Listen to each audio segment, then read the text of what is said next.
Well, Kevin, thank you. Steph Curry and the Warriors, they're off to their best start since 2022, and they're back in the building where they finished that year being crowned as NBA champions. But this Jason Tatum is not that Jason Tatum. Oh, hey, Deuce. He's putting up MVP-type numbers, and the Celtics offense is firmly the best in the league. And this one might mean just a little bit more, given how things went down in the Paris Olympics. We don't usually so coach your rival shots, but we are tonight. Oh, hey, Steve Kerr. Gold medalist, gold medalist, head coach. We're counting you down. Celtics Warriors on ESPN.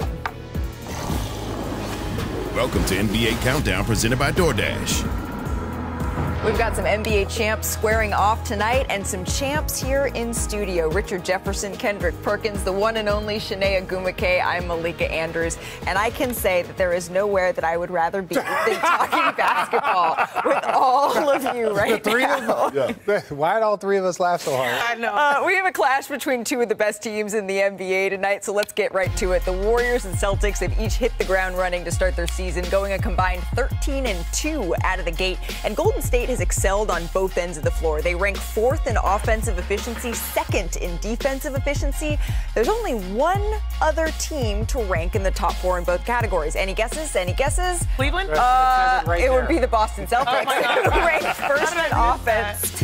1st in three-pointers made. They've averaged just under 124 points per game. That's their highest scoring average through the first 8 games of a season in franchise history. And Jason Tatum, he's really led the charge here, averaging 30 points per game, the 4th most in the NBA. And he's often created for himself, too. He leads the NBA in made off-the-dribble three-pointers this season. But I do think we can all safely say we saw the Celtics getting off to Boston. Mike Breen, take it away.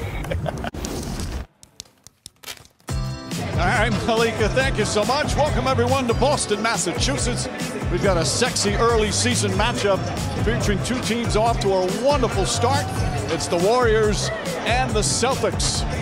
As we welcome you to NBA Courtside, sponsored by DoorDash. Two teams with some finals history, 2 of the elite stars, and Steph Curry's in town. Look, Dad, there he is. Always a special event and his lone visit to Boston, and a chance for the fans to catch a glimpse of this remarkable player. Of course, the Boston Celtics have a pretty remarkable player as well. Jason Tatum and the Celtics. First meeting of the season between these two teams. And good evening, everyone. Along with Jay Billis and Doris Burke, Mike Breen on hand, Katie George with us as well. You've got the Celtics 7-1. You've got the Warriors 6-1. You have Tatum, you have Curry. It's a pretty fun way to spend an evening. Jay, let's start off with Boston. This is a great team, off to a great start, and led by what has become a great player. Well, Jason Tatum is one of the true superstars in the NBA, and for the world champion Boston Celtics, he leads this team in scoring, rebounding, assists, and steals. He's averaging 30 points a game. That is 4th in the NBA. I don't think there's anybody better in the league at taking on a switch. And he's got a little extra motivation tonight after his gold medal performance in the Olympics. You think that's going to factor in? Well, we'll certainly find out with more on that. Let's say hello for the first time to Katie George. Hey, Katie. Hey, Mike. At this point, the company line is Jason Tatum could care less about facing Steve Kerr tonight. But you know who absolutely loves this meeting? Joe Mazzulla. After Team USA won in Paris and Tatum played sparingly, Mazzulla called Tatum and he said, "Hey, I'm glad this happened to you." He said, "Who are you if everything goes your way all the time?" Mazzulla said he appreciates that Tatum does not overreact emotionally to things. He's intrinsically motivated as a person. That's why he's been so successful in his early career. There's no need for extra motivation here tonight, Mike, given who's on the opposing sidelines. And Katie, he's off to a terrific start. Meanwhile, the Warriors' Doris off to a terrific start. And of their 7 games, Steph Curry hasn't even played in 3 of them. He's not even their leading scorer. It's incredible that they're a net positive without Steph Curry. It's never happened in their history, but give Steve Kerr credit. He has leveraged every advantage this roster gives him, and it starts with turning them fast and loose from the three-point line. They play with incredible pace, and they let it rip from 3. They also want to be the top 10 defense they were for a decade, unlike a season ago. And helping that 13 different guys, 10-plus minutes, they keep the pressure on, they turn you over, they look tremendous, and the vibe and the connectedness is there this year. So who's their leading scorer? One of the new guys, Buddy Hield, in his first year with the Warriors, has been on fire from three-point range. Warriors and Celtics coming up, more courtside as well. NBA Courtside on ESPN is presented by Dash Pass, your door to all things basketball.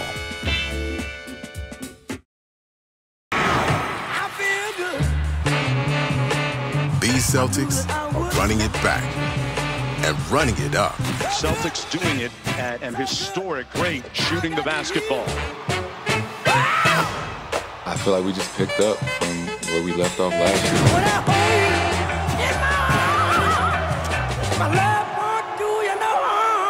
If you're not the team that's holding the title at the end of the year, you always are trying to get better. For the Warriors, change has been good. For Buddy, he shoots the ball. I think we've really established an identity. Buddy Hield playing amazing. The baseline dunk. Steph loves it. Good vibes from East Coast to West Coast. Tatum with step back three. He is cooking. Curry a three. Warriors and Celtics. Now that's a good time.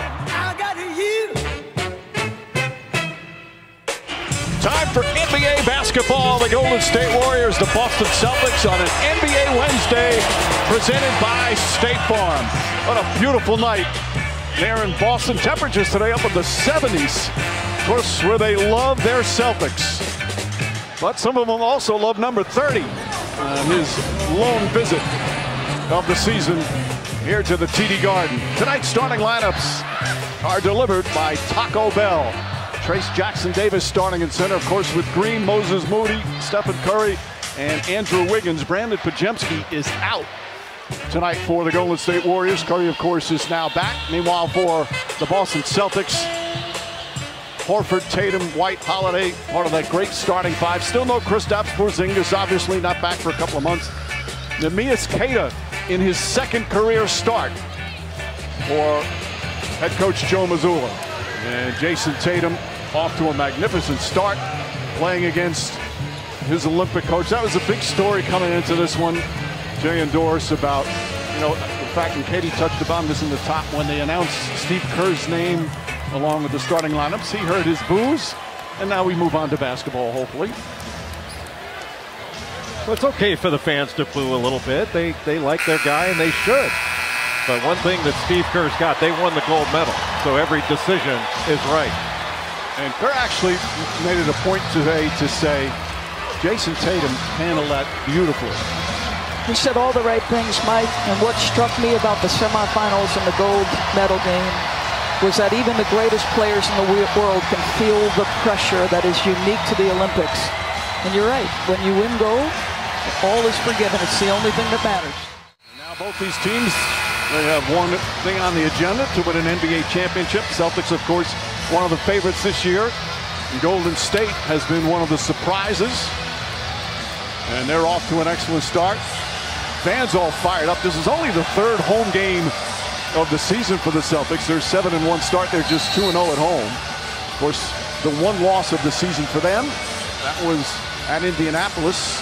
That went in overtime. Meanwhile, the Warriors, their one loss was at home, and that was to the LA Clippers.